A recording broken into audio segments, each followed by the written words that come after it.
your markets. How do you ensure that you capture your market very well? How do you ensure that you are able to make some money and some profit from that market? Now, the Ministry of Industrialisation and Trade, together with the German Sparkassenstiftung for International Cooperation, launched an entrepreneurial training workshop on micro business stimulation. And joining me in studio, with the absolute pleasure for me to welcome the Deputy Executive Director at the Ministry, Dr. Michael Humavindu, who is in the building to just give us more on this. Welcome to 99 FM. Thank you so much for inviting us. The pleasure is all mine. Let's dive straight into it. Can you just elaborate on what the training workshop entails and what is micro business stimulation for those out there? All right. If we look at global surveys around entrepreneurship, especially for Namibia in academic literature, there are always two major issues that come up, challenges. One is entrepreneurial skills, that the country is seriously deficient in that. And obviously the other one is our well-known access to capital, which I'm sure everyone would agree with. Now, the Ministry of Industrialisation and Trade, our mandate does not pertain mainly to finance. It's more on enterprise development. Therefore, we have an initiative called Empretech Namibia, which is a franchise across the world that support entrepreneurial skills development. And one of the key things that we do there is to roll out skills development for micro, small, medium enterprises, both in the formal and in the informal sector. And our partnership with the German Sparkassenstiftung, I think you pronounce it much better than I did. We call it DSIC for abbreviation. Is basically to ensure that we provide that core basic business simulation techniques to our beneficiaries. Basically, you want to ensure that you develop the cognitive skills of businesses in the country, because as I said, globally that has been recognized as a major issue. How to think like an entrepreneur, what are the challenges, what are the risks, and then we simulate it along a game, a game of selling fresh juice, which I'm sure will relate to many enterprises, whether it is the mother that sells fed cooks on the streets, or whether the guys in the Erongo region that sells nara fruits. So basically that's what it does. And in terms of some of the focus areas, what will you be particularly focusing on? Okay, the first thing is obviously to look at and try to ensure that people appreciate through these game simulations your markets. How do you ensure that you capture your market very well? How do you ensure that you are able to make some money and some profit from that market? What are the key challenges in that market? What are the key competitive issues that you need to appreciate in that market? The second thing is obviously how do you handle finances? Very, very important, as we all know that many of us, when we have businesses, both our wallet for the business and our wallet at home is the same thing. It's important for us to appreciate and differentiate that to grow your business, maybe you need to treat your finances a bit differently. The one for home is for home, the one for business is for business. Then the marketing, very, very critical. As you all know that we are opening up Africa now. The African Continental Free Trade Agreement will ensure that all of us can trade across the borders. So why should we wait for the Zimbabwean traders to come through if we can also have Namibian traders to go over with their fed cook to the rest of Africa? So you also need to appreciate that the market is quite pervasive, not only in your corner where you trade, but maybe also across the borders in the region as well as on the continent. And then the risk elements are quite important. So how you treat risk. And then finally, how you handle the microfinance institutions, the guys that lends to you. How do you ensure that you get the best deal out of them instead of you going in there as a beggar? So those kind of practical outcomes is what we are looking for. And there's it looks like a lot of learning in this process. So how can someone in the car right now, or sitting at home, or in their office, keen to learn? How can one go about learning and managing one's business successfully?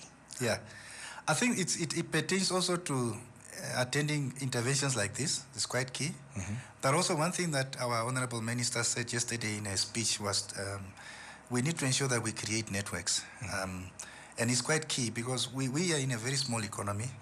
Our cost structures are quite expensive, our water, our electricity. And even if you are baking fed cakes, or even if you are selling, you are growing vegetables and you want to sell to the likes of ShopRites, ultimately the cost structure will hamper you. So it's a matter of creating your networks so that, at least as our minister said, instead of you bringing your 5 fat cakes, if you bring 100, it's easier for the ministry also to make sure that you can get market access on the retails and outside of the Namibia region, so that we can open for you also markets in the rest of the region or on the continent. So not only attending this type of interventions, training interventions, but create those networks with the fellow traders around you or SMEs around you. And I think the youth are quite very good in terms of creating networks, that I know. And I hope they can also teach the seniors that are also in business that how do you go around creating networks. Now, this initiative, it sounds absolutely exciting. How does the society and I guess the Namibian community get involved with this initiative, and which regions will be covered or will be benefiting from this? All right. Each session consists of 3 days, and we are training 25 per session. We are training 100 MSMEs or businesses across each region. So the aim is to train 1,400 MSMEs by July 2023. We are starting this week. We started with Windhoek, Hardap, and Kunene. On the 15th, we'll roll out to the rest of the regions.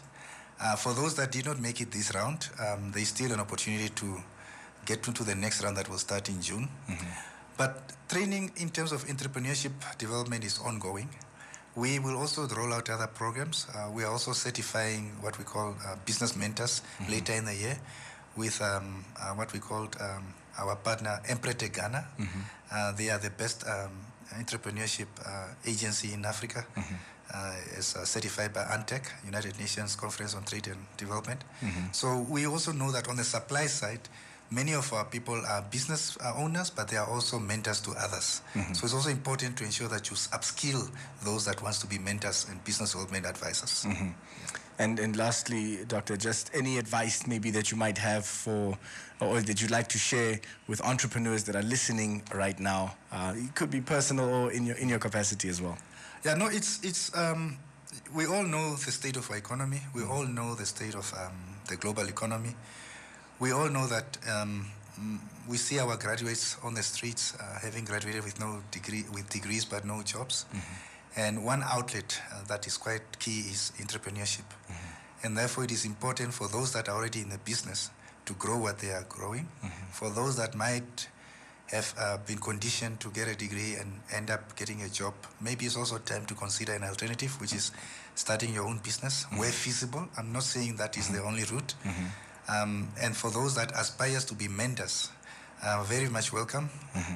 I can give a clear example of many business plans that came through, but they never got funding at the commercial banks because the business plans were not that good. So we have the opportunity as Namibians to start fixing our entrepreneurship culture, our foundations on entrepreneurship, and take it from there. And I would want to implore on the youth especially, because they are much more attuned to new things, technology, the digital space, and that can help reduce the cost structure that I mentioned, for them to really also come out there and see how we can ensure that we can support the growth of entrepreneurship in Namibia. 100%, and we appreciate not just the initiative, but all the work being done to better our economic situation. Once again, we are all together in this, and I think when we are constantly reminded of that, good things come from that. Doctor, thank you so much for taking time to share with us today. Thank you, and thank you for inviting the ministry. We appreciate. And if you're listening, that was the Deputy Executive Director at the Ministry of Industrialisation and Trade, Dr. Michael Humavindu. This is MYD Smart, Skrypt in the afternoon on 99 FM.